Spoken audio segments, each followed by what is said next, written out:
George Alagaya and Sophie Rayworth.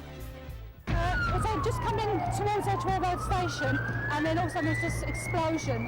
A big white appeared, and then it was just smoke everywhere in the tunnel. We was trying to close the doors because it was just smoke, you couldn't breathe. London under attack. 33 confirmed dead as terrorists target London's transport network. 4 explosions in total, 3 on the capital's underground trains. The whole system is brought to a halt. A passenger catches the moment when people helped each other out of the tube tunnels and to safety. London's major hospitals are on full alert. Hundreds of injured are being treated, many in critical condition. Tony Blair breaks away from the G8 summit and heads to Downing Street. The world's leaders say they stand with Britain. The terrorists will not succeed. Today's bombings will not weaken in any way our resolve to uphold the most deeply held principles of our societies and to defeat those who would impose their fanaticism and extremism on all of us. Tonight at 6, as the scale of the attacks becomes clear, we have an hour-long special programme. We'll have the latest on the worst terrorist attack to hit London. Emergency workers are still at King's Cross Station tonight, where 21 people died. We'll talk to our correspondents across the capital. Duncan Kennedy is at the Royal London Hospital, where the first wounded were taken. Paul Wood is at Scotland Yard, where the police are coordinating the emergency response. And David Shookman is high above the city. He'll have the latest on the situation right across the capital.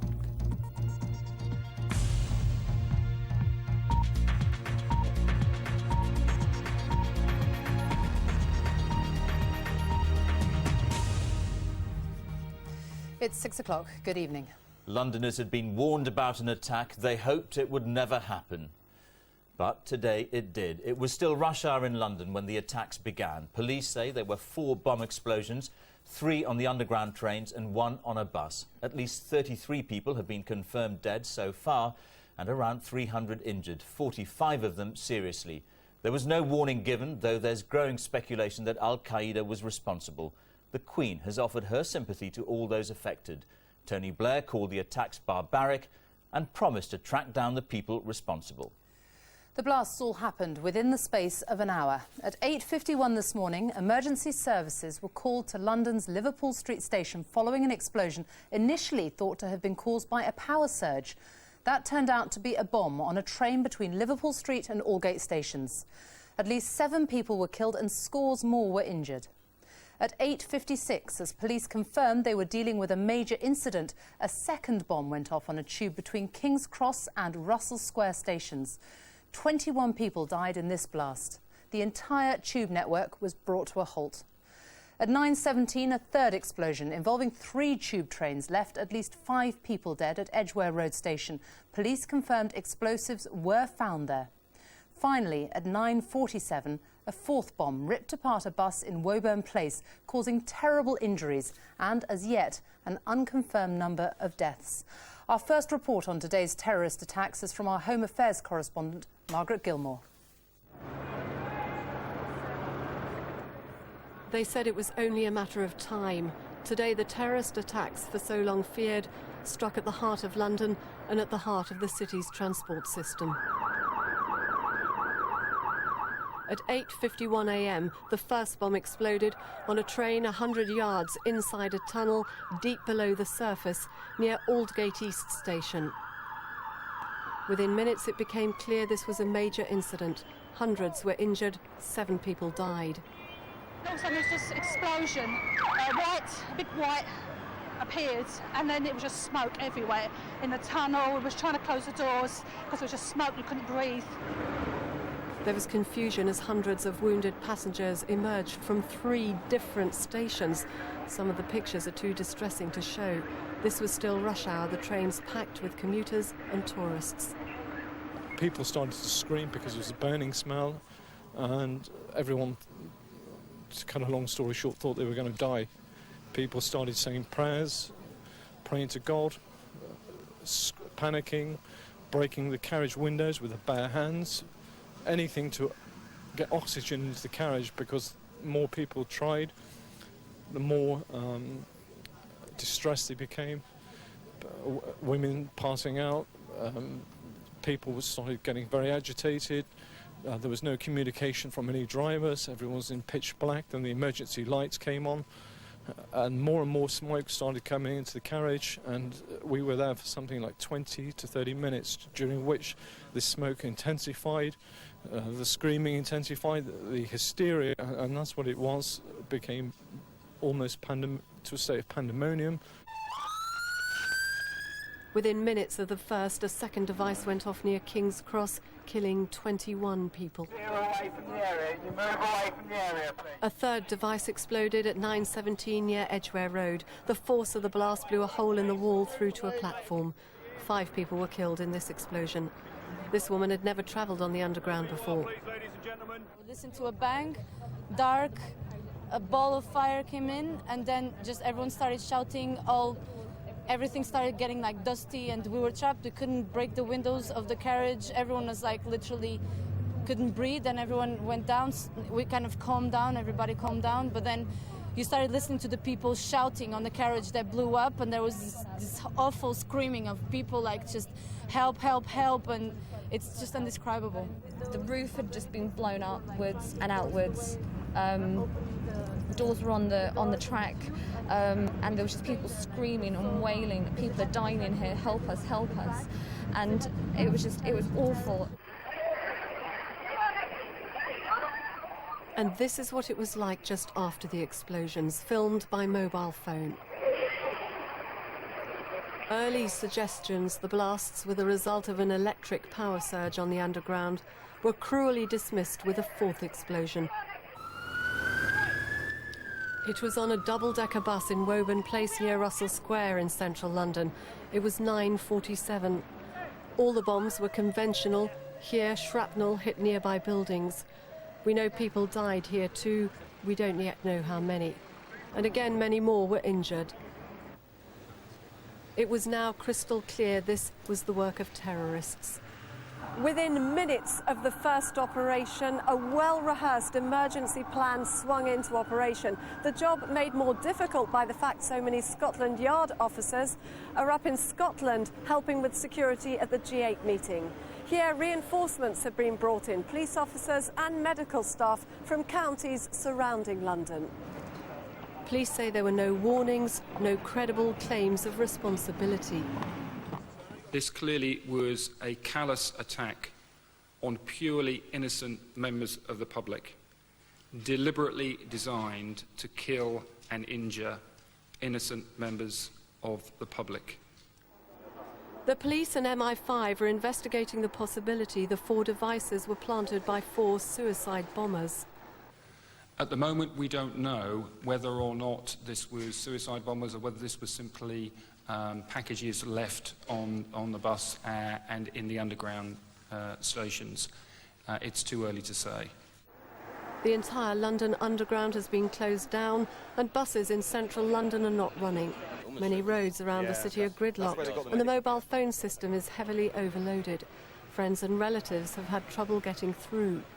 We got a call early this morning and saying that my sister saying that, telling us basically what had happened and that she was hurt and that she's on the tube somewhere and that she's at Russell Square, but no one's really telling us anything at the moment. So we're just kind of waiting to see what happens. It's just the not knowing, the phones are down.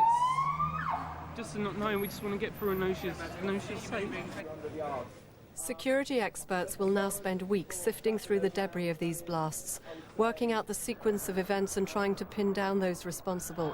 What has been confirmed today is that terrorist cells continue to operate to devastating effect in the UK. In parallel, there will be families this evening whose lives are forever changed by the ruthless acts of those behind these blasts who appear to have no limits to what they'll do. Margaret Gilmore, BBC News. Well, we can get the latest now from Deputy Assistant Commissioner of the Metropolitan Police, Brian Paddock. He's in central London. Good evening. Thank you very much for joining us. Can you give us an update on the casualty figures tonight? Yes, I'm very sad to say that there have been 2 more fatalities discovered at Edgware Road, and there were, we didn't have figures before, there were 2 fatalities on the bus. The figures that we were given before from the London Ambulance Service were people that they had attended to and who they had taken to hospital. We now can confirm that there are 700 casualties in total, many of whom made their own way to hospital. So that's 37 people in total at the moment we know have died. Do you expect that figure to rise? We believe, in terms of people who have already tragically died, that is the number. But there are a number of people who are seriously ill in hospital. So it may be that there may be more fatalities as a consequence of that. Quite appalling attacks today. Have you any idea what kind of devices were used yet? I mean, there were reports earlier on of suicide bombers. Do you know any more about that? It's too early to tell. We are sifting through the debris. We are trying everything we can to bring the people who've carried out these appalling atrocities to justice. But at the moment, we're unable to say whether or not the bombers were with their bombs when they exploded. And you had absolutely no warning of these blasts, did you? Does that tell you anything about the type of attack and who could have been behind it? Well, I mean, this is just completely an indiscriminate attack on innocent men, women and children, mainly targeted at people travelling on public transport. Totally callous attack. There has been one unconfirmed claiming of responsibility by a group on the internet. We're looking into that, but we're keeping an open mind as to who might be responsible. Clearly, our sympathy goes to all those who have lost loved ones in these terrible incidents, and to the friends and relatives of those who've been seriously injured. What is your advice to public tonight? Should they be staying at home? Should they be coming into work if they work in central London tomorrow? As far as tonight is concerned, clearly we want people who work in emergency services to continue to come into London. We need them to help with the continuing rescue efforts. Anybody else, we would recommend, unless your journey is absolutely essential, not to come into central London tonight. Tomorrow, we believe, will be a different story. We should have at least most parts of the underground system working. London buses are already operating tonight in central London, but we would say, unless it's absolutely essential for you to come into London tonight, to stay at home. And finally, what about your officers, the men and women who have been dealing with these horrific scenes today? It must have been very traumatic for them. How have they coped with it all? It's been very traumatic for our officers and for those people from the other emergency services. They are determined to do a professional job. Clearly, we are going to give them plenty of support to make sure that they can cope with the terrifying scenes that they've seen. But I have to say, the emergency services and the people of London have responded magnificently to this terrible, terrible atrocity. Brian Paddock, thank you very much for talking to us tonight. Now, if you're worried about relatives, don't call 999 or any of the hospitals. Scotland Yard has issued a special telephone number for anyone concerned about friends or relatives. The number to ring is 0870 1566 344. That's 0870 1566 344. Well, our home editor, Mark Easton, is at King's Cross now. We can go over to him. Mark, I gather you were caught up in all of this morning. That's right, George. I was passing King's Cross at about just after 9 o'clock and looked out of my car and saw the soot-blackened faces of clearly traumatised men and women, perhaps some of the first victims to reach the ground, having been trapped underground for some time. And having covered and reported on the threat from Al-Qaeda, I have to say I did fear how the day might unfold. I parked my car just a few hundred yards away, and as I closed my car, I heard a thunderous boom echo down the road, which I didn't know then, but turned out, of course, to be the bomb which ripped the roof off a double-decker bus. Having made my way to King's Cross, I found myself among a group of the walking wounded who were taken to 4 double-decker buses, which had been commandeered as treatment centres. It was extraordinary, the shock, the tears that many displayed, but the professionalism and control of the emergency services was hugely impressive, and overall the mood throughout was one of real calm. It was as though they had managed to suck the terror out of terrorism this morning. Mark, the whole area behind you there is sealed off. We can just see some emergency workers, I think, going into the area behind you. What's the situation now? Well, the operation here is still continuing. What's really obvious, though, is the huge numbers of people who are trapped in London, unsure how to get home. A big operation involving the rail companies and the emergency services. Fascinating to see how they've all worked so well together, both private sector and public sector operations, to keep everyone calm, to keep the situation under control. If yesterday was about the euphoria of winning the Olympic Games, and today is about the horror of losing so many lives in central London. If indeed this was the work of Al-Qaeda and they were trying to terrorize London and Londoners, my impression from here at King's Cross is that they failed. Mark, thank you. So it was just before 10 o'clock this morning that the last bomb went off, this time on a packed double-decker bus near Tavistock Square in central London. 2 passengers were killed. Police confirmed that just a few moments ago. Here's Fergal Keane. This was how terrorists made war on the people of London. A midsummer morning erupting in horror. They struck at one of the city's most reassuring everyday symbols, a London bus, the number 30 from Hackney to Marble Arch. The explosion blew the roof off. Commuters sitting upstairs caught the full impact of the devastating blast. This image of individual agony was captured just after on a mobile phone. One pedestrian saw the blast from a short distance away. I saw this bus literally just explode. There was a huge noise there and bits of glass flying everywhere. And I couldn't get too close because the police were on the scene immediately. They cordoned off the area and were getting rid of people. But I did see a bus driver in a complete state of shock being led away by a policeman. And there were 2 ladies with bits of blood in their hair and glass, etc. So I took the 2 ladies away and just tried to find them somewhere to sit down. A doctor who treated the injured described the scene. I mean, I worked in casualty for 6 months, but this is like having 6 months of casualty in 3 hours. Every injury you can think of, every serious injury I've ever seen over a long period of time, you saw within a few hours. One man was crossing the road near the bus when he was lifted off his feet by the blast. I probably saw maybe 20 people lying on the floor, not moving, and then lots of people like myself. So. What many who were close by remember is the extraordinary noise roaring above the city's rush hour sounds. It was probably one of the worst noises I've ever heard in my life. Your gut drops when you hear it. It was the loudest boom ever. It literally sounded like 2 trains colliding. Shards of metal from the bus smashed into the walls of nearby buildings, shrapnel scarring the headquarters of the British Medical Association right next to the explosion.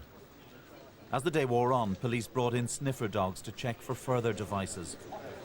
They were followed by forensic experts, sifting slowly through the debris. After the terror, the hunt begins for clues as to who might be responsible. The police have moved their cordon forward several times. That underscores a central fact. There isn't just a sense of shock here, but one of continuing fear. That's certainly the feeling you get talking to people as they've been leaving the city this morning. That no matter how many warnings they've had, nothing could have prepared them for this. Fergal Keane, BBC News, Tavistock Square, central London. Well, Louisa Baldini is at the scene of that bus explosion in Tavistock Square. Louisa, the police have just confirmed in the last few minutes that 2 people did in fact die on that bus this morning. That's right. We had no confirmation of numbers until about 5 minutes ago when Brian Paddock spoke to you on the 6 o'clock news. He has now confirmed that 2 people did die, but we still don't know how many people were on the bus itself. Now, it is as though time has stopped here because apart from the casualties being moved out of the area, everything else has remained much as it was at 10 to 10 this morning when the blast happened, and that's so that forensic officers can begin their investigation. You can still see the bus, the top deck blown off, the vertical handrails remaining poking into the air. In the middle of the road, you can still see cars which were abandoned by their drivers when the blast happened, the doors still flung open. You can just imagine the panic as they tried to flee the scene. And outside on the office building, which was next to that bus, the blood splattered across the wall. the scene very much as it was left just after the blast. And that office, in fact, the headquarters of the British Medical Association, whose doctors tended very quickly to the injured and the dying. Lucy, you've been there all day. You've been talking to people who were there this morning. What have they had to say? Well, you can just imagine the shock in such a busy place as Bloomsbury is, right in the centre of London, in the rush hour. There are lots of offices around here, and shortly after the blast, I saw dozens of office workers,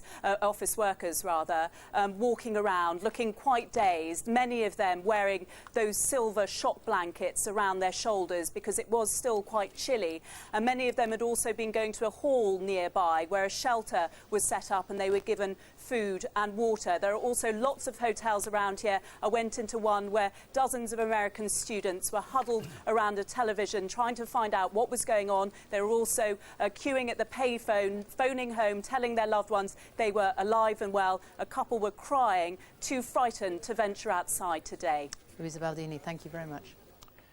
Many of the casualties were rushed to the capital's hospital suffering from burns and blast injuries. Some are in intensive care. Extra ambulances were called in from outside London to help carry the injured, as Fergus Walsh now reports. The emergency services had planned for this and they were ready. Within minutes, the first of 100 ambulances were dispatched.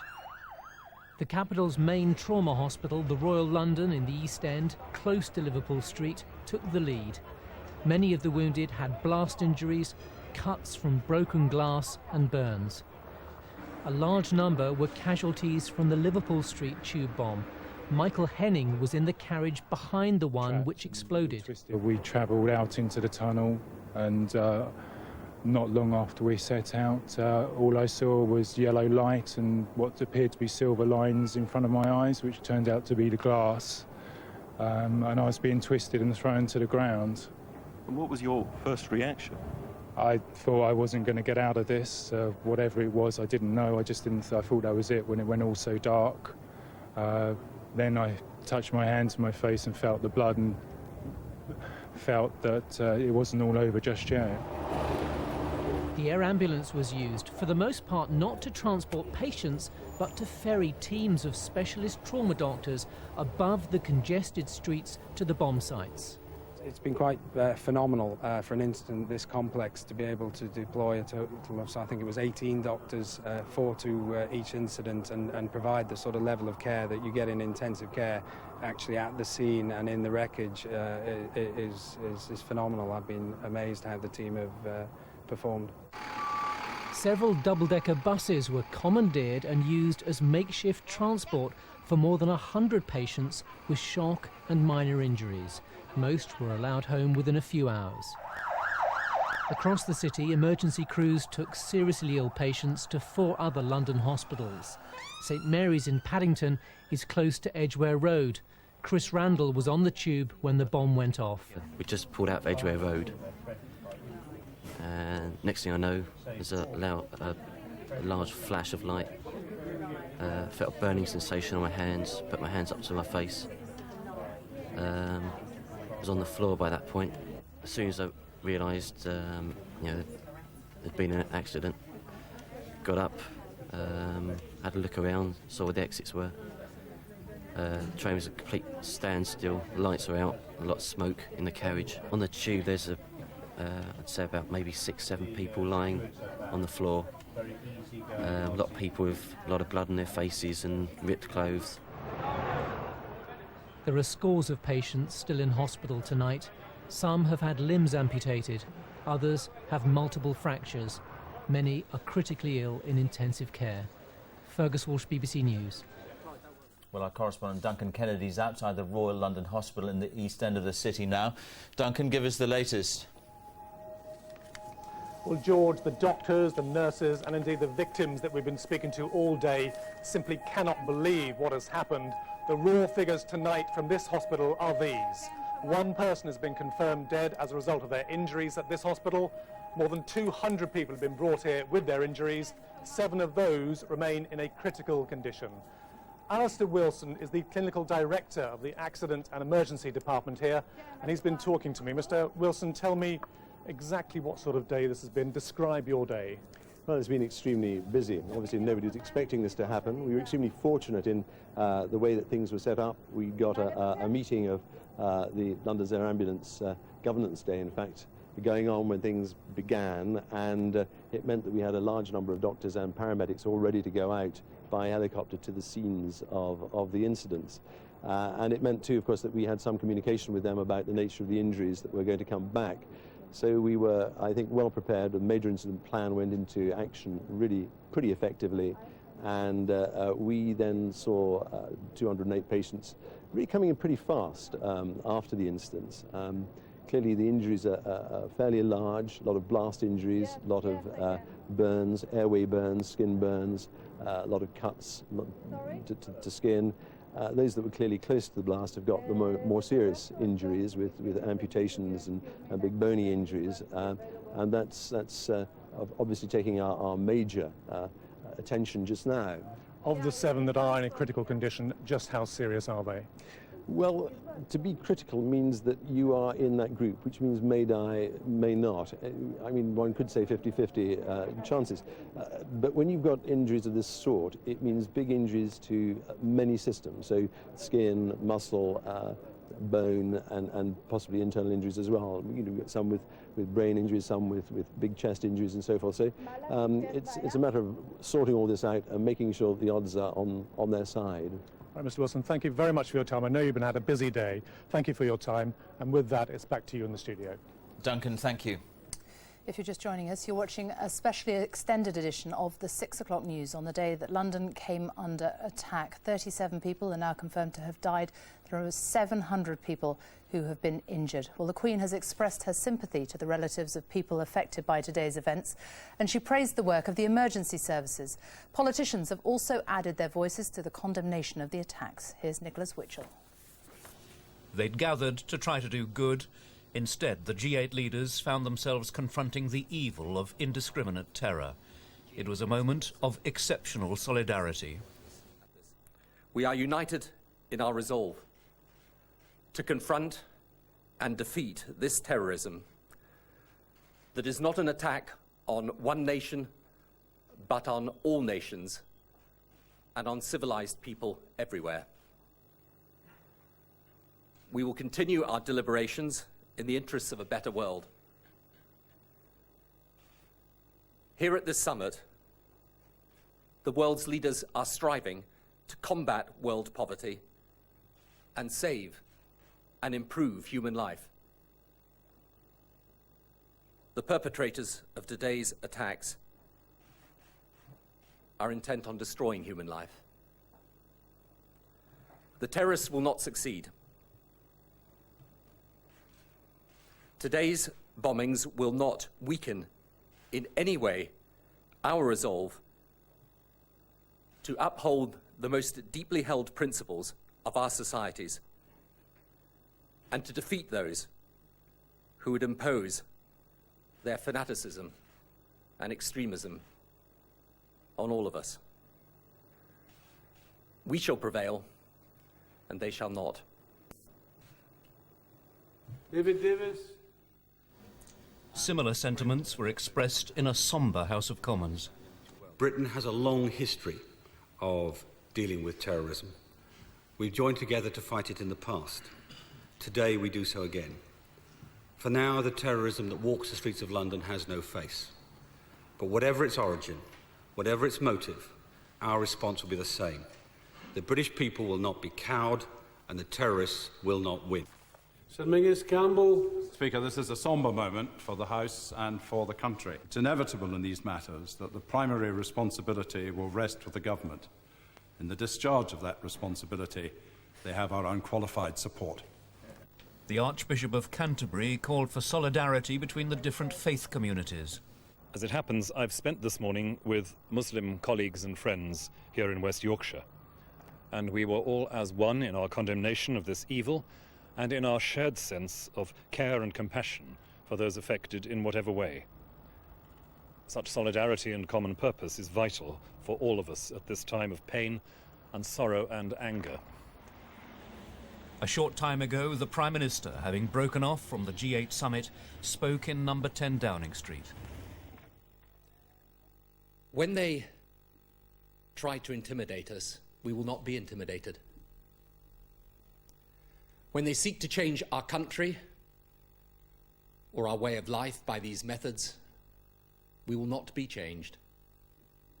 When they try to divide our people or weaken our resolve, we will not be divided, and our resolve will hold firm. We will show, by our spirit and dignity, and by a quiet but true strength that there is in the British people, that our values will long outlast theirs. The purpose of terrorism is just that.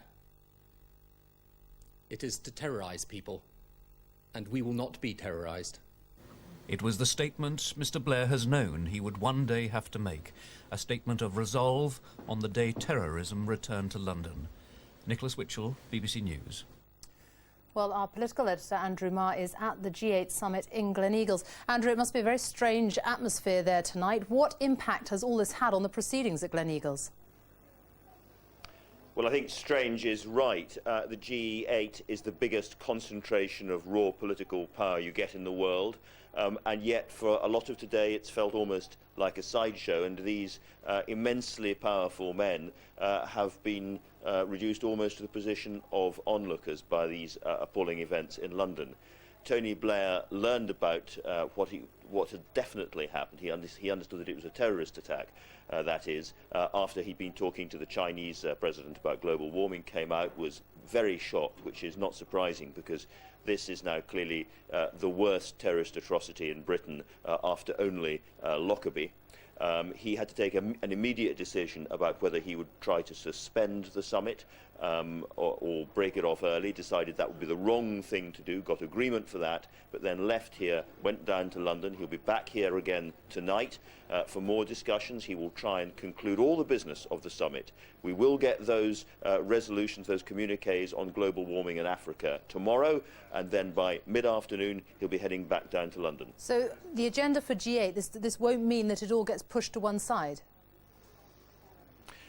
Absolutely not. Remember that this was supposed to be Africa's moment. We were told that this was a historic turning point for Africa, and there is no bigger subject than global warming, an issue where there are huge differences traditionally between the European countries and others and the United States in particular, an intensely difficult, hugely important issue. Now, everybody here is clear that they simply can't be pushed to one side, that these discussions and the communiques, which are virtually agreed already, have to be concluded, that they owe it to all the people who sent them here to do that. Tomorrow is going to be a very, very busy day, but like today, it'll be a strange one, probably the oddest and in some ways saddest G8 summit there's ever been. Andrew, thank you very much. Police in London have been warning about a terrorist incident for months. Ever since the attacks on New York and Washington in 2001, police have been drawing up plans to deal with a similar event here. Daniel Sanford looks at just how well prepared the police were for what happened today. Excuse me, please! When the scale of today's outrage became clear, emergency staff from all over the southeast put into action the London Emergency Plan. This morning there was evidence everywhere of the enormous investment in new equipment that was made after the 9/11 attacks on America. This was the huge task police faced in London this morning. First, reports of a blast at Liverpool Street, Moorgate or Aldgate stations. Initially it was blamed on a power surge. In fact, it was a bomb in a tunnel 100 yards from Liverpool Street station. Shortly afterwards, a second explosion on a tube train between King's Cross and Russell Square. On the other side of London, a third bomb went off at Edgware Road in an explosion involving 3 trains. And as passengers were being evacuated from the Russell Square area, they walked into the path of another bomb on a bus travelling from Euston Station to Tavistock Square.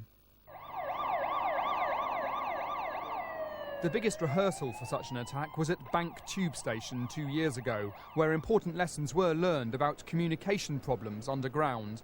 The pictures then a foretaste of what Londoners experience today.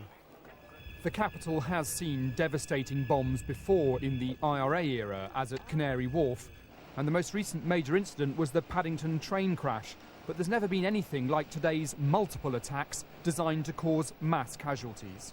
Since 9/11, the planning for actually handling mass casualties, handling widespread events, has improved. I think we've seen some of that. The reports of buses being used, for example, for ferrying people to hospitals. The way in which actually the underground has stopped quickly and swiftly, so the buses, so things can obviously be checked. That sort of response has been well polished.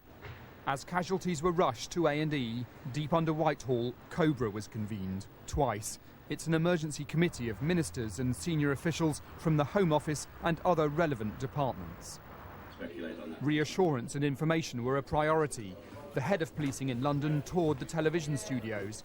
The official advice on such occasions is go in, stay in and tune in to the radio or television.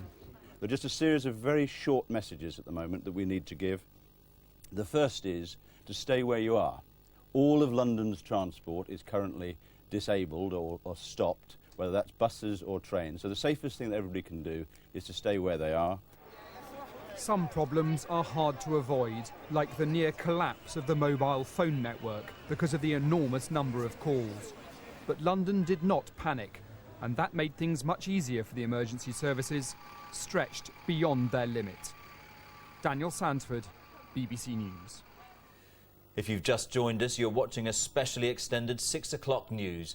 Terrorists have launched bomb attacks at targets in central London. There were 4 blasts in total, 3 on tube trains and 1 on a double-decker bus. At least 37 people are known to have died. Around 700 have been injured, 45 of them seriously.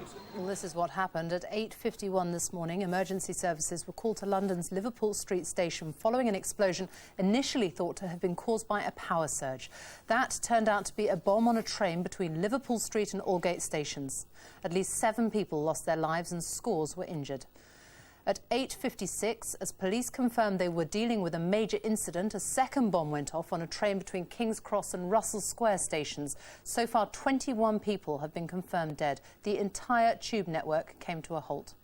At 9:17, a third explosion left 7 people dead at Edgware Road. Police confirmed explosive devices had been found. And at 9:47, a 4th bomb ripped apart a bus in Woburn Place, causing terrible injuries and 2 deaths. Tony Blair called the attacks barbaric and the Queen expressed her sympathy with those affected.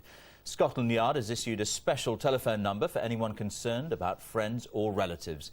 The number to ring is 0870 1566 344.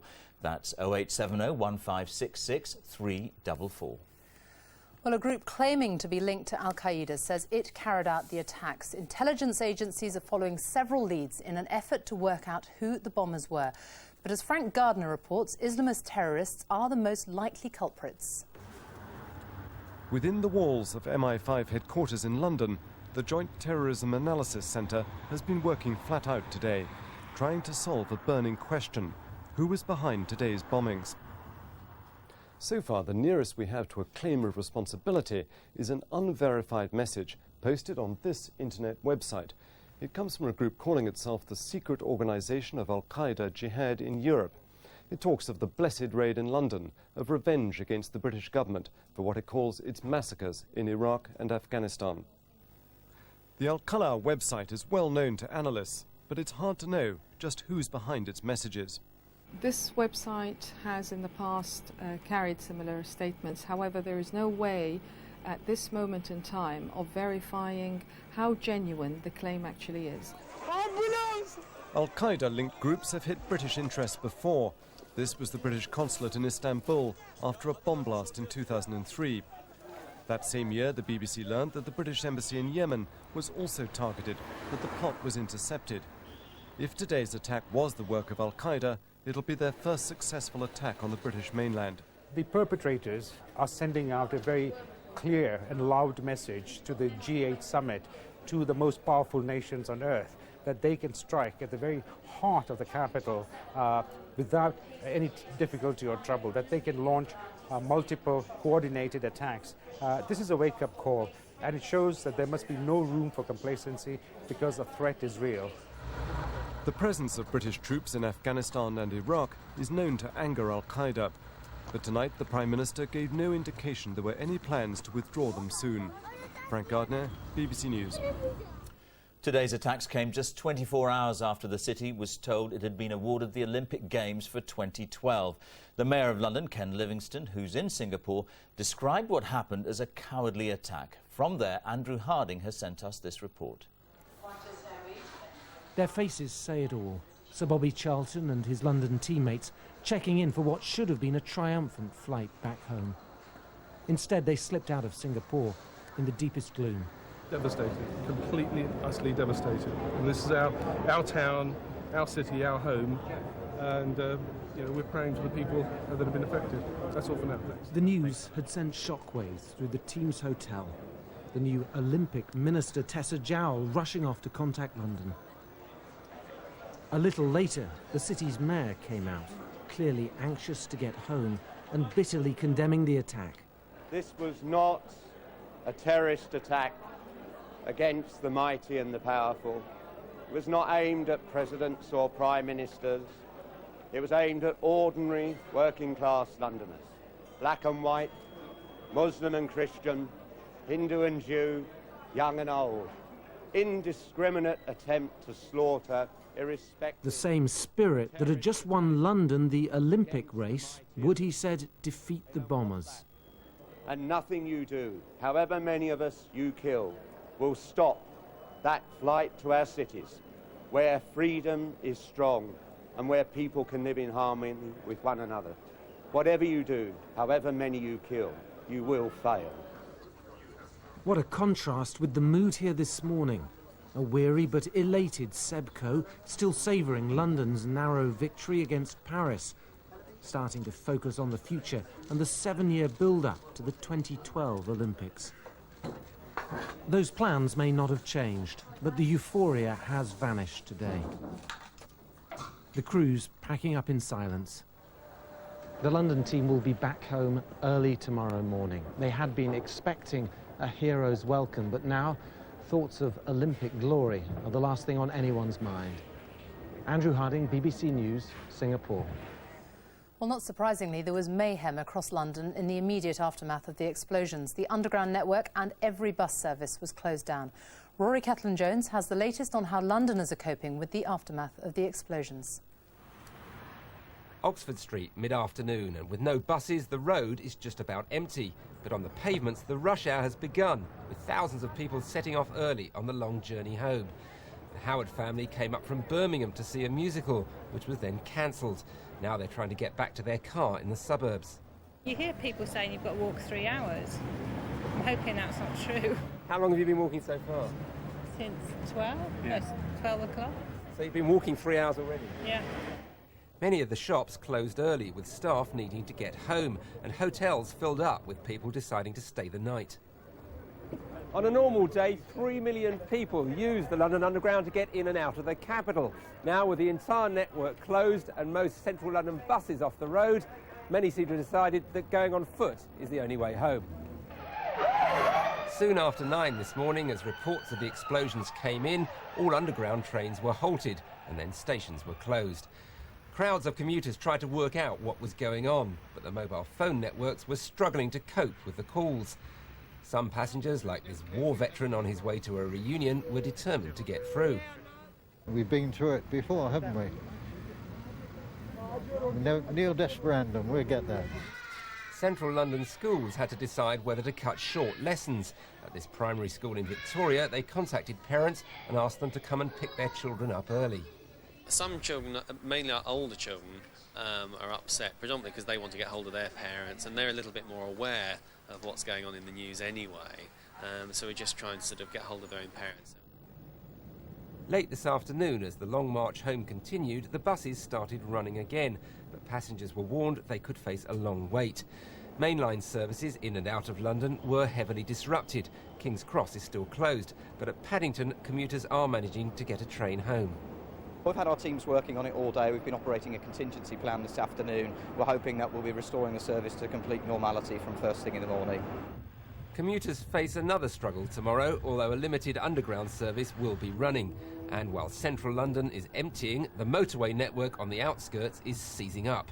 the roads are going to have to take the strain until the public transport network is restored. Rory Catherine-Jones, BBC News. Well, David Shukman is in a helicopter above central London. David, tell us what you can see there tonight. Well, Sophie, we're on the very edge of an air exclusion zone that was imposed over this part of London, and indeed a great part of this capital city, soon after the bombers struck. And to give you a sense of the kind of scale of what we're seeing here, let's begin with a familiar landmark of Tower Bridge. Extraordinarily, the traffic does seem to be moving pretty easily. If we move to the right, we'll soon pick up Liverpool Street Station, seen where the underground station took that blast. And while we've been waiting to come on air, we've seen a number of trains actually starting to use the railway again. There's one on the move now, the Docklands Light Railway. Beginning to see signs of life returning to normal here in this great city that took such a hit. But on the roads, a very different picture.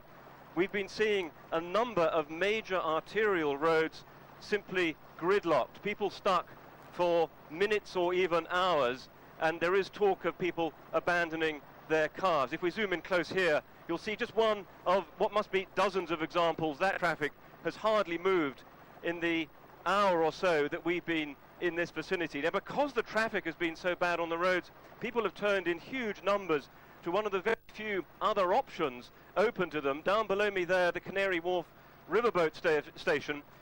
You can see there, as we zoom in, a large queue of people. At times that queue has been far longer. At one stage late this afternoon, the police were on hand to make sure everything was orderly, but clearly people are making use of that service and getting away in fairly large numbers. Now, of course, as has been mentioned, the joy of yesterday's success, winning the Olympic bid, tempered very much today, and just to the centre of your screen now you can see the dome. Ironic, rather sad, there's the site.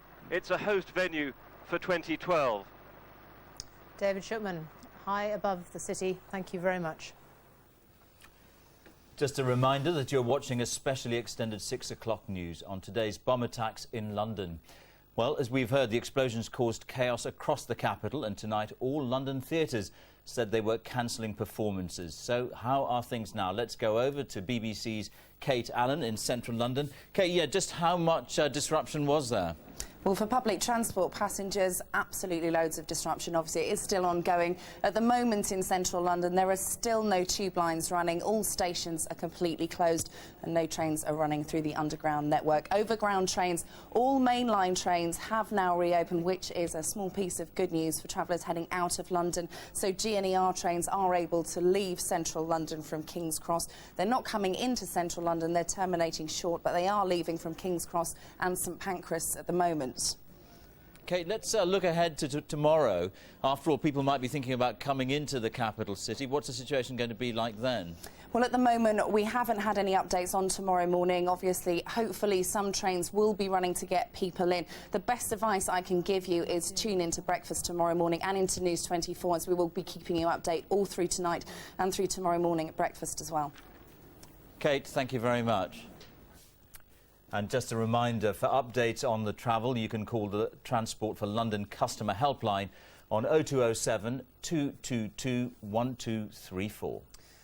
Well, shares in London and across Europe fell sharply when news of the attacks reached the stock exchange, but they rallied later in the day. Our business editor, Jeff Randall, is in the city, or is actually in our business centre. Jeff, how badly has this affected the markets today?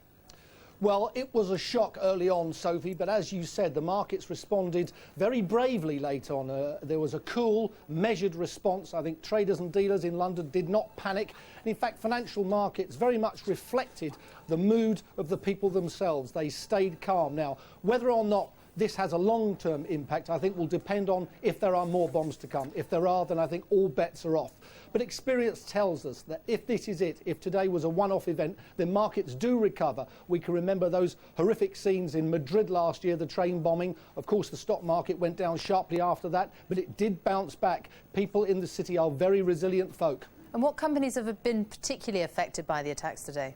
Well, you can imagine those that were really affected in financial terms, in stock market terms, were the travel companies, British Aerospace, British Airways, the airports company, BAA. All those stocks fell pretty sharply, as did the insurance companies. Now, British Airways was the worst affected. At one stage, it was down nearly 8%, but it too rallied, you know. It was an extraordinary performance from the stock market today. In the end, the FTSE share index of the top 100 companies finished only 70 points down, and that's not much beyond the bounds of normal trading. Jeff Randall, thank you. Well, let's go over now to Duncan Kennedy, who's at the Royal London Hospital in the East End of the city.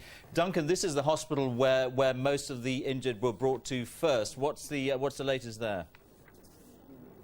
That's right, George. More than 200, in fact 208 people have been brought here throughout the course of the day.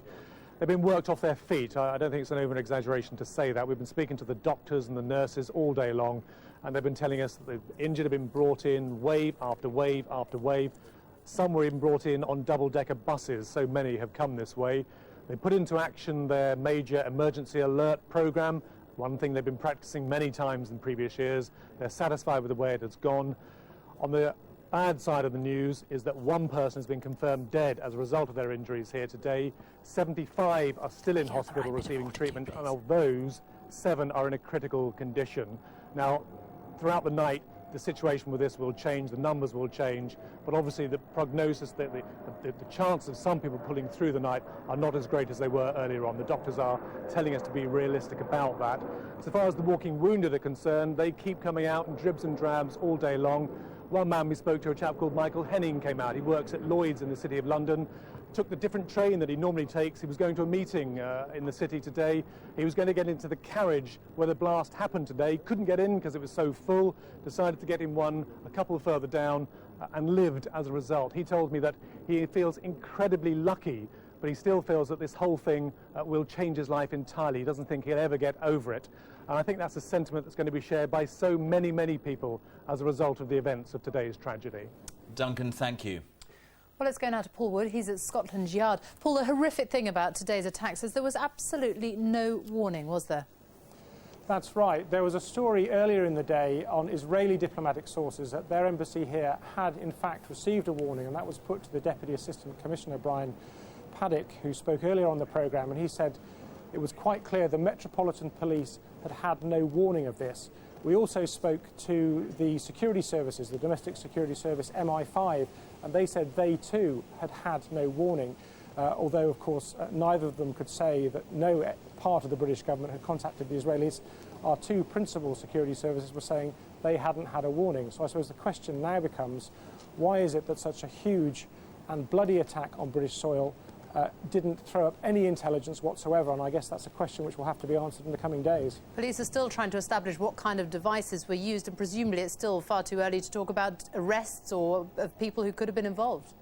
A Scotland Yard spokesman said over the past hour that no arrests had yet been made. Now, terrorism experts will tell you that the biggest chance you've got of making an arrest is in the immediate aftermath of such an attack. That's because these terrorist groups have to move personnel, they have to move the bombs and bomb-making equipment just before the attack, and there's a lot of activity, and that gives really the best chance of apprehending somebody.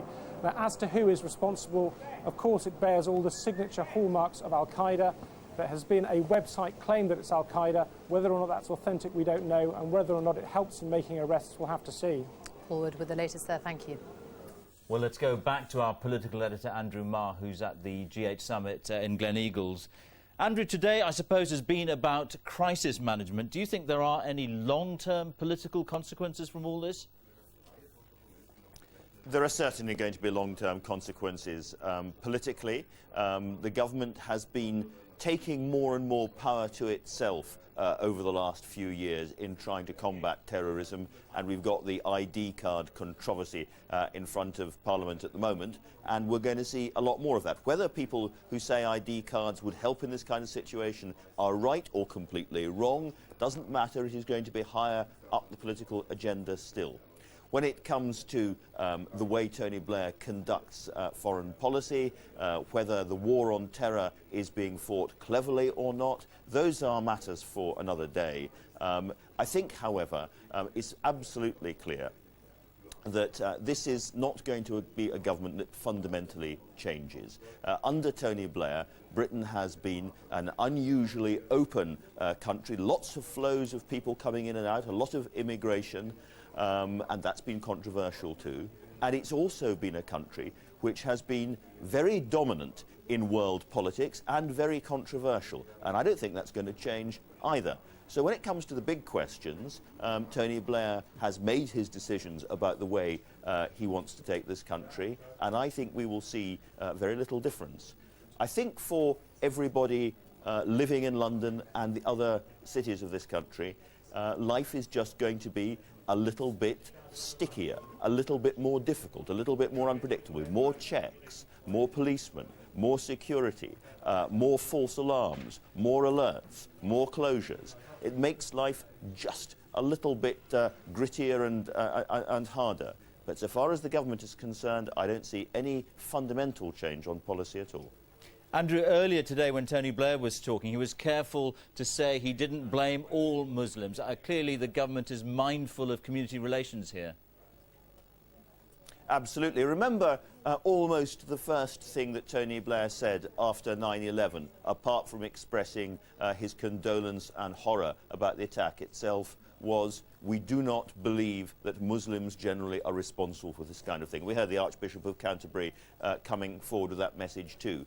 He is very acutely interested in and sympathetic to the Muslim community in Britain. He believes they're an absolutely essential part of this country, and I think everybody in government is wary and worried that these kind of attacks will produce a backlash, and are determined right from the word go to say this. One of the things that we are as a country now is that we are multi-religious, multi-ethnic and mixed, and that's how we're going to stay.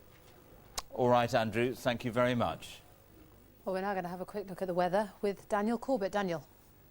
Hello there. We've had some cloudy and cool weather over the past day or so, but it looks like milder and even warmer and sunshine for the next couple of days towards the weekend. Take a look at things first off. A stubborn area of low pressure sitting here over the near continent. That's the reason why it's been cloudy and cool. High pressure, though, to the southwest will build in over the course of the next few days, the milder air coming in. But as we come in close, notice a few different clumps of cloud, one to the west, one to the east, and this one here across East Anglia, a few spots of rain with it. They will fizzle out, but a fair bit of cloud there, and also the other one working into the north and the west. In between, some clear spells. And in those clearer spells, through the course of the night, temperatures dropping, wouldn't be surprised, 8 to perhaps 12, 13, and still a few spots of rain, maybe some mist as well, especially on those western coasts. We start the day, clump of cloud and patchy rain into the far northwest of Scotland. Also a fair bit of cloud down the east coast here and there. Maybe a shower or two bubbling up, East Anglia down to the southeast. In between those sunny spells, some say eastern parts of Scotland. And take, for instance, the afternoon. Northern Ireland, it's a cloudy finish, maybe a spot of rain here.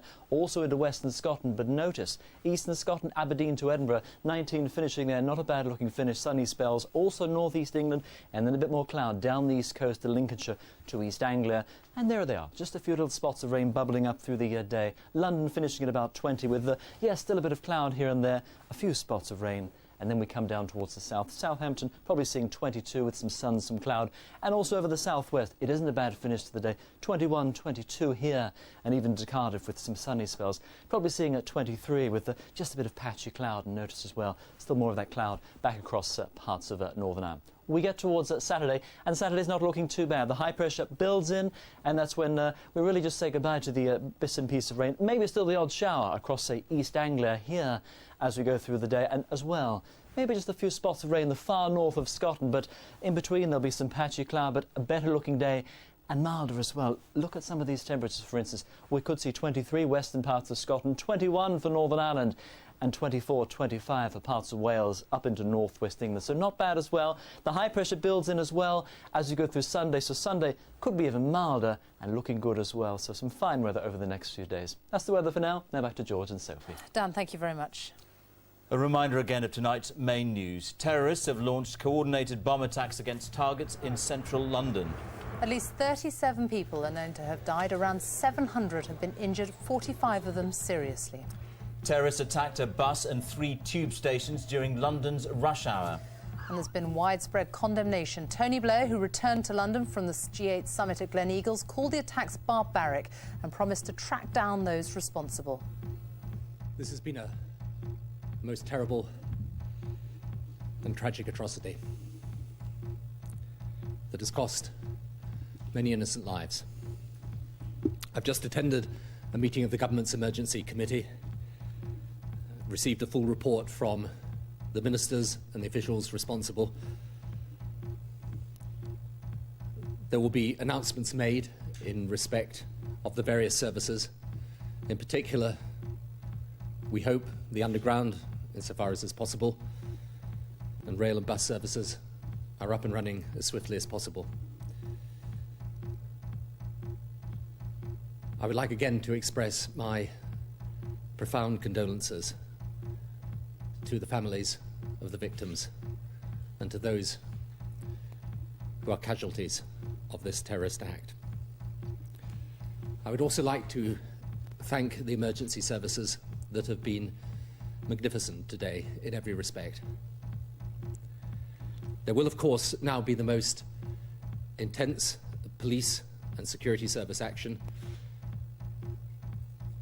to make sure that we bring those responsible to justice. I would also pay tribute to the stoicism and resilience of the people of London who have responded in a way typical of them. In addition, I welcome the statement that's been put out by the Muslim Council of Great Britain. We know that these people act in the name of Islam, but we also know that the vast and overwhelming majority of Muslims here and abroad are decent and law-abiding people who abhor this act of terrorism every bit as much as we do. Tonight, Londoners are struggling home and coming to terms with Britain's worst terrorist atrocity since Lockerbie in 1988. Well, Scotland Yard has issued a special telephone number for anyone concerned about friends or relatives. The number to ring is 0870 1566 344. That's 0870 1566 344. Well, let's go over now to Paul Wood, who's at Scotland Yard. Paul, an investigation is no doubt underway. What kinds of things are the police going to be looking for? Well, I should say, in fact, we were just hearing from the Prime Minister. Mr Blair, in fact, visited New Scotland Yard within the past hour. He was taken to the command centre, was briefed by senior officers and had praise for the Metropolitan Police for what he said had been their tremendous response to today's events. That, of course, is continuing that response. Both the investigation, the search for the perpetrators of this, and the continuing efforts to ensure the security of Londoners and the security of those who travel on London transport. As I speak, they are attempting to move tube trains back to their depots where, according to London Transport, every part of those tube trains will be searched so that in the morning there can be some kind of skeleton service. They're hoping in outer parts of the network to have a service tonight, but tomorrow morning there'll be a skeleton service, except in those areas which London Transport describe as a crime scene. And of course, that will partly be the focus of the Metropolitan Police's efforts. They'll be looking at the sites where these bombs exploded and attempting to make arrests. Now, terrorism experts will tell you that the greatest chance you have of making arrests is in the immediate aftermath of attacks like these. That's when the telephone calls are made, the personnel is moved, and the intelligence services will be looking to pick up those clues. Paul, thank you very much. That's it from us. There's a special programme on today's bomb attacks with Jeremy Paxman. That's on BBC One at 8 o'clock tonight. And there's continuing coverage throughout the evening on BBC News 24. But from everyone here on the 6 o'clock news on a very difficult day indeed, goodbye. This is BBC One. In view of the events in London today, tonight's edition of Look East is broadcast live from Essex with Amelia Reynolds. Good evening from Chelmsford and Broomfield Hospital. Staff have been on standby here all day preparing to take casualties from London. And of course, those explosions have claimed lives in the capital, but they've also caused terror and chaos amongst those people travelling in the eastern counties today. In a special Look East, we'll bring you the very latest from our team of reporters. Kim Riley will be looking back on the day's events and how it all started with that morning rush hour explosion at Liverpool Street. Our Home Affairs correspondent, Sally Chitsoy, will be assessing the impact on our region's rail network. And what about those commuters tonight who are having to get home to travel? Well, Andrew Sinclair is live at Bedford Railway Station. And what will happen tomorrow? What will face us then? Well, Alex Dunlop will bring us the details on that.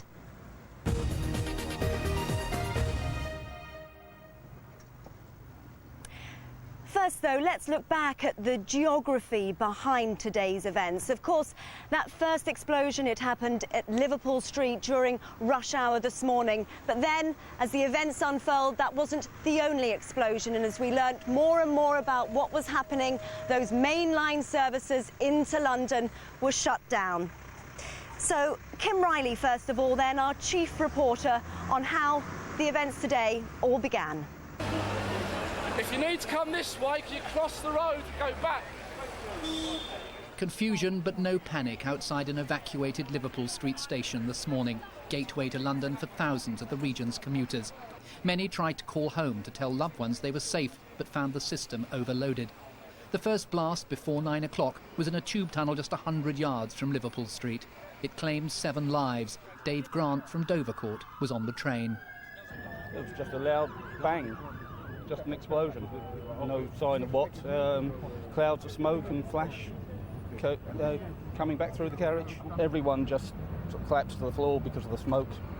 And a few people further along later came through with injuries, with blood on them. Ambulance crews from Essex, Bedfordshire and Hertfordshire were drafted in to help with the emergency. There was teams of about 12 to 14 paramedics actually hands-on dealing with the trapped casualties and the stabilisations of patients. There was dozens of people off duty coming in to man ambulances, all on standby, control staff, headquarters staff. You know, we had a massive response. The paralysis of London's transport system hit services up the line in Essex, Suffolk and Norfolk. The advice to travellers was very clear: don't even attempt to get into the capital. Yesterday, London was celebrating its crowning as an Olympic city. Ecstatic crowds had gathered at Stratford, site of the planned Olympic Park. Come on, London! 24 hours on, chaos for travellers, no trains running into Liverpool Street, and all thoughts of celebration parties gone. Well, yesterday was completely different than today. It was all cheerful people, smiling, shouting because of the Olympic Games. And what a difference today. It's just grim today, isn't it? Grim. It's just terrible what's happened. We've just been given one of the biggest things for Britain to happen, the Olympics, and then today, bombings all over. Somebody's trying to make a point. No, what? Why kill us? Back safely with her husband in Colchester tonight, Tanya Alloway, so nearly a victim of that first explosion. I thought I was going to die when I saw the flames. I thought we were going to get engulfed by the flames or get overwhelmed by the smoke. I really didn't think we were going to get out. We had to walk along the tracks back past the train to Aldgate Station, and there was a dead body on the track. There was somebody standing towards the side of the tunnel streaming with blood. Fairly horrific. At that point I just fell apart. It hasn't quite sunk in, I don't think. You know, it's the kind of thing where you see it on the news but you don't expect to be in it, and I was in it and it was horrible. It started as just another day's commuting into Liverpool Street. Many travellers showed a great deal of courage amidst a rising toll of the dead and injured. Kim Riley, BBC Look East. Well, of course, it may have started at Liverpool Street, but then other explosions followed, and that's had a knock-on effect throughout the day on our transport system. Now, our Home Affairs correspondent, Sally Chitsoy, assesses the impact on the region's rail network. And services between Cambridge and London terminals have been suspended. Passengers are advised not to travel to London. No trains to London at all, I'm afraid. There's been explosions in London. Sorry. It's all right. I always feel about the poor people who are having their arms and legs and faces blown off right now. I mean, you can't imagine it. The mood at Cambridge rail station this morning was one of anger and disbelief at what had happened further down the line. All trains travelling south of the city were suspended, and many passengers resigned to the delays made their way to the station's waiting room to watch the news unfold. It's actually utter shock after all the elation of yesterday when the whole country was celebrating the Olympics. We're all going about our daily lives, and I was just going in for a nice day's shopping in London, and you think, my God. At Bedford rail station, there were no train links with the capital this morning, while a heavy police presence was put in place to reassure weary and nervous passengers. Sniffer dogs were also sent in to search the station here and in Luton. Thameslink has now introduced an emergency service between Blackfriars and Bedford as commuters struggle to reach home. At Luton, services were initially disrupted by the collapse of overhead power lines. Then the terrorist attacks prompted diversions. The whole of the infrastructure cannot really take any more people in there. So we're saying to people, don't travel into London. Our priority, and certainly everybody else's priority at the moment, is actually getting people home from London. At Peterborough, thousands of passengers were told their journey was at an end unless they wanted to change trains for a limited onward journey to the outskirts of London. What we're trying to do now is assess our chances of getting a taxi to Kent to get on the Eurostar from there instead of Waterloo. It's about £160, I think, from here to Kent, to Ashford and Kent, so I don't know. At Stevenage, passengers were among the first out of London to tell their stories. This woman didn't know what had happened until she arrived at King's Cross. There was police ambulances, the area was all roped off, and there was just people just milling out in the street. I then went into the rail station part just to check to see what was happening with the rail, because I knew there was a problem with the tubes. And I bumped into a lady in the shop that said that people were leaving the tube station covered in blood and soot. Back home in Northampton, safe tonight, Gavin Young in the green sweatshirt was greeted by a friend. And people just started walking the streets. There was no cars, vehicles weren't allowed anywhere, and it was really panicky in the morning. And then all of a sudden in the afternoon, it just a total contrast. Everyone was like zombies just walking around. Marina Berry works at BBC Three Counties Radio. She was trapped underground at King's Cross for 45 minutes after the bomb exploded. And there was an almighty bang, and everybody jumped and everyone was screaming. And because it was rush hour, it was really, really packed as it was, and everybody was just hysterical. Stories of lucky escapes are continuing to come in, but everyone's thoughts tonight are for those who have died. Sally Chidsoy, BBC Look East. So that's the situation so far today, but let's just bring you right up to date with what's happening here at Broomfield Hospital tonight. I'm joined by the Chief Executive, Andrew Pike, and also Anthony Marsh, who is Chief Executive of the Essex Ambulance Service. Mr. Pike, if I can start with you, when did you first hear and what did you do to prepare? Sure, things really got started for us around 10 o'clock this morning. I got a phone call from the Royal London Hospital to start with because they were taking immediate casualties, I think, from the Aldgate tube bombing. And then fairly quickly unfolded, we heard from East London Health Authority, Essex Health Authority and the Emergency Bed Service. So as one does, there's that first hour of trying to get as much information as we could. And you were then concerned with drafting in staff? Correct. We've really got to get mobilised then, because at that point in time you have no idea how many casualties you're likely to receive. Because we are a specialist burn unit, we would expect to be involved in incidents of this nature. Now, I know in the last few hours you have just been stood down, haven't you? But that doesn't mean it's the end of your role. No, we have. We've been told now not to expect casualties for the time being, so I think the hospitals in London have clearly done a magnificent job to absorb the immediate casualties. They have been in phone contact with us and our surgeons are in liaison. It is possible that as the days unfold, patients who require more specialist burn care may well be transferred to us because of our expertise in the unit that we have. Mr. Marsh, if I can ask you, Essex Ambulance Service has also been involved today. Yes, we've played a major role. Initially, the first calls came from the London Ambulance Service this morning, shortly before 10 o'clock, asking for mutual assistance. We immediately put into place the operational plans that have been well tested and worked very well in support of the London Ambulance Service. Our staff done a fantastic job today in supporting our colleagues, as well as providing paramedics and well-trained incident officers to support the London Ambulance Service. We now have paramedics and other trained staff at the main railway stations across Essex to support commuters as they return home tonight. Thank you very much. So your staff from the Essex Ambulances are there in London, ready, helping out at the moment, and your staff will be ready maybe to receive casualties over the next few days. Thank you very much indeed. Thank you. Now, it just so happened that at 9 o'clock this morning, I got the train from Norwich to Liverpool Street with my cameraman. We were heading to London to do an interview. And then, of course, along with the other passengers in our carriage, we learnt along that journey of the news that was breaking.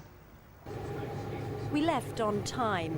A calm, fairly empty carriage passing through familiar countryside. As passengers joined at Ipswich, they brought news of an explosion at Liverpool Street. Unless your journey is absolutely necessary, please do not travel today. 10 o'clock and our train pulls in at Colchester. There's confusion. I don't know. That's all I can say to you. Don't go, that's absolutely necessary. And then the decision to stop the train and send it back to Norwich.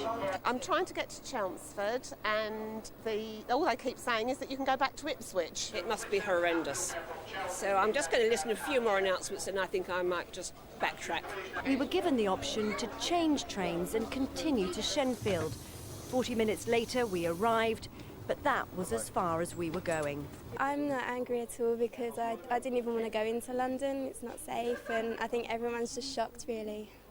I think people are scared for their own safety, really. They're not worried about the disruption of the service. It's the least of their worries.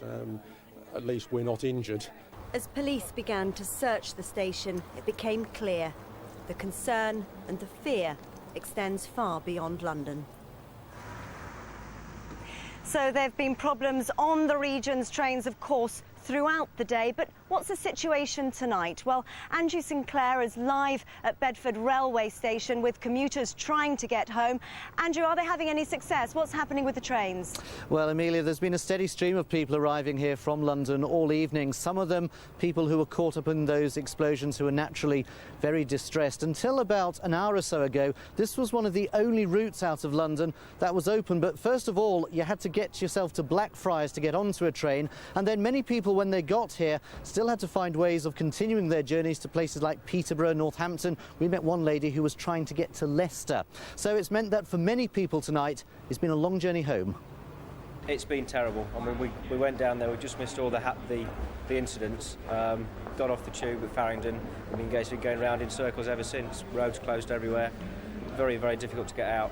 The area where I work has all been cordoned off.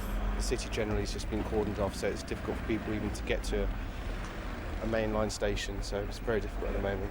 Well, I'm trying to get to Peterborough, so my wife's come to pick me up from the station, but there's nothing going out of King's Cross, so there's no way I can get GNR or wagon up to Peterborough.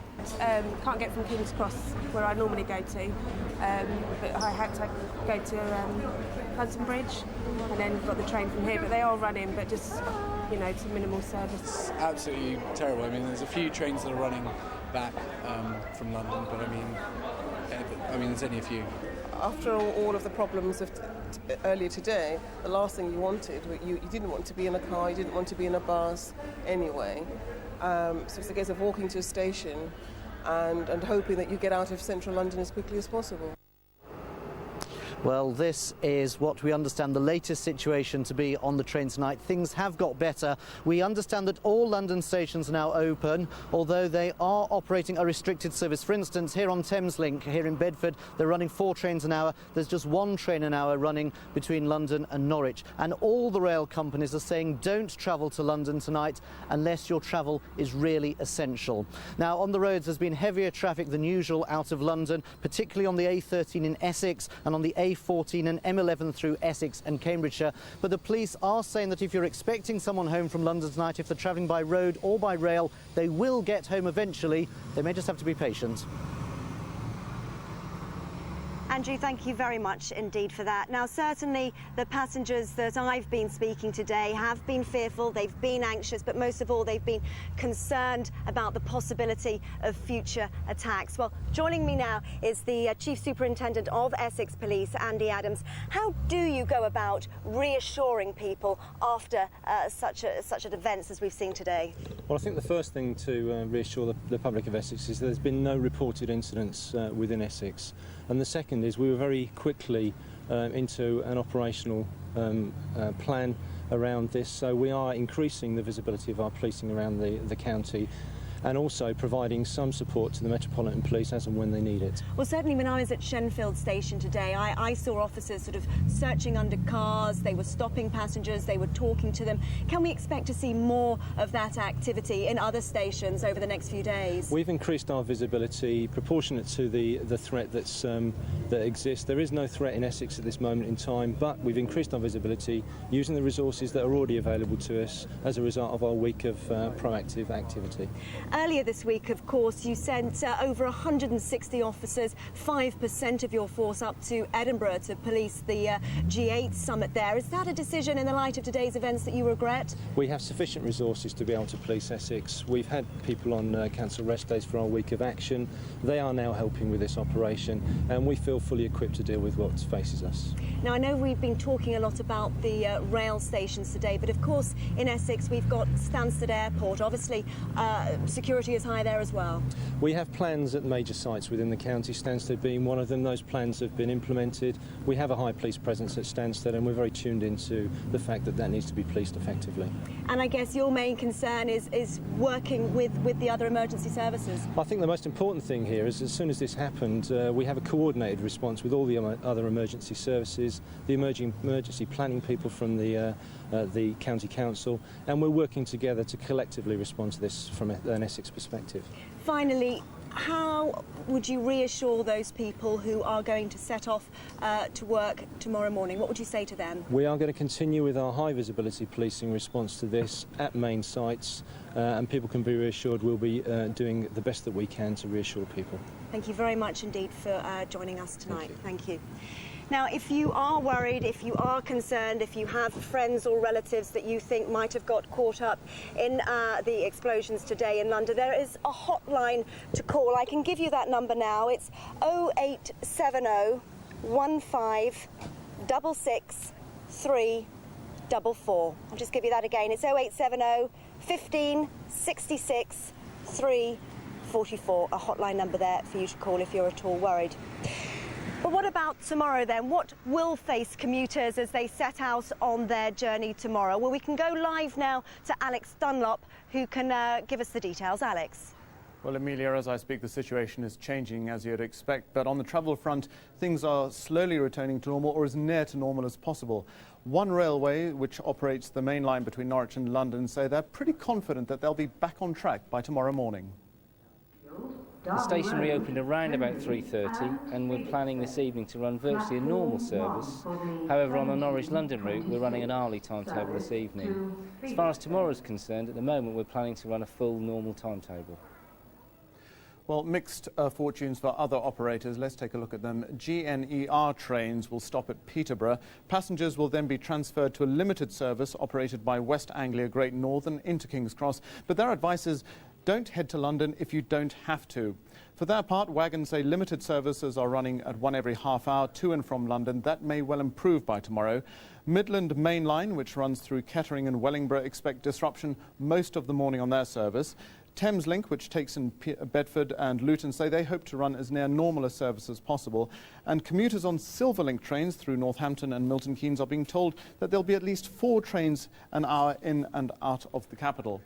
Well, onto the roads. This was the M11 in Essex a couple of hours or so ago. Not too bad, but drivers were being warned by motorway signs not to travel into London. Your best bet, really, is to listen to your BBC local radio station tomorrow for advice from the highways agencies.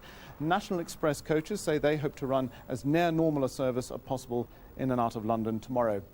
In the air, flights in and out of Stansted, as you can see, were unaffected this afternoon. Both Stansted and Luton airports say they've not stepped up security levels. Armed officers continue to patrol the concourses, but in the light of traffic problems, passengers are being asked to allow more time to get to the terminals. And finally, Postwatch say that with at least a quarter of the UK's mail being processed in and through London, that there's likely to be a severe disruption to post throughout the day tomorrow. Amelia.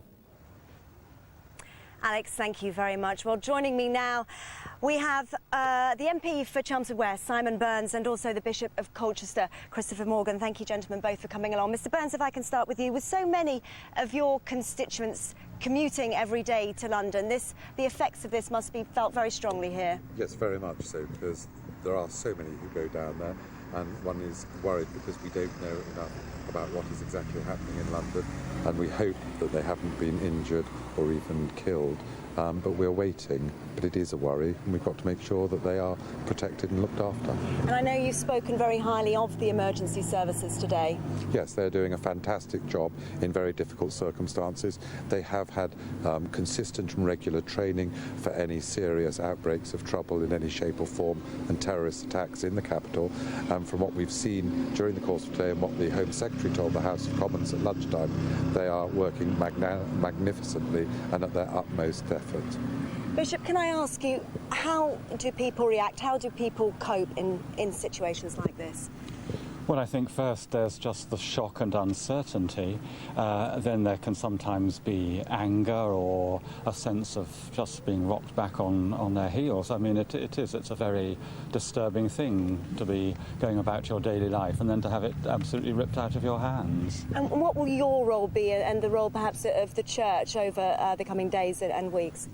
Well, I think church buildings will certainly be open so that people can go and be quiet there. Certainly where I live in Colchester, a rota of clergy are being available at the station so that as people find their way back, if they wish to talk and share some of their shock, then there are friendly faces and people to listen to them. So it's a question of being available and attentive, I think, at this stage. Mr Burns, the Prime Minister has spoken today about defending and protecting our way of life. Is that a message that you would endorse? Yes, absolutely. He's absolutely right there. We cannot allow terrorists and people who bomb, murder and maim in acts of gross depravity from succeeding in any way. And what we have to do is unite as a nation, forget party politics and support each other to show them that we are determined not to have our way of life destroyed because they want to will it on us by acts of violence. And just finally, Bishop, a word for those families and who are deeply affected by what's happened today.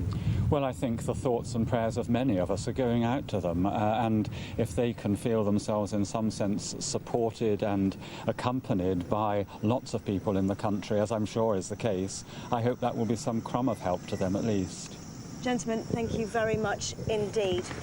Well, I have a reminder of our main story in the headlines tonight. Terrorist attacks on London's transport network have killed at least 33 people. Hundreds have also been injured in bomb attacks on underground trains and double-decker buses. The first attack was at Liverpool Street. King's Cross was also targeted. An Al-Qaeda organisation has claimed responsibility. And thousands of commuters are trying to get back to the eastern region tonight. King's Cross Underground and Liverpool Street stations remain closed. Well, you know, I speak to a lot of people that have been involved this today, and really the main thing is understanding and concern. From Chelmsford, good night.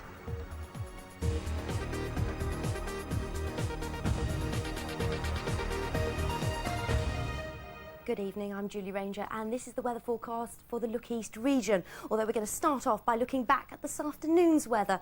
As you can see from the satellite and radar sequence, most of the showers were confined to the extreme west and the east, and some of those were on the heavy side. And for many of us it has been a largely cloudy day, although we did get some breaks in the cloud allowing a little bit of sunshine through at times. Now if we take a look at the wider picture, you can see there's still some rain to come through from the North Sea. So if we come a little closer to home, that is moving towards us, but I think for many of us it will be a largely cloudy but dry night, but we are expecting some of that showery rain to affect some of us. It's not expected to amount to very much, but we might have an odd heavier burst mixed in. But as I said, for most of us it is looking a dry night. Now these are tonight's lowest temperatures, down to about 10 or 11 Celsius. 10 is 50 Fahrenheit, and we've had quite a blustery northerly wind today, but I think overnight we'll see the winds becoming more northwesterly, light in the west but moderate to fresh in more eastern parts.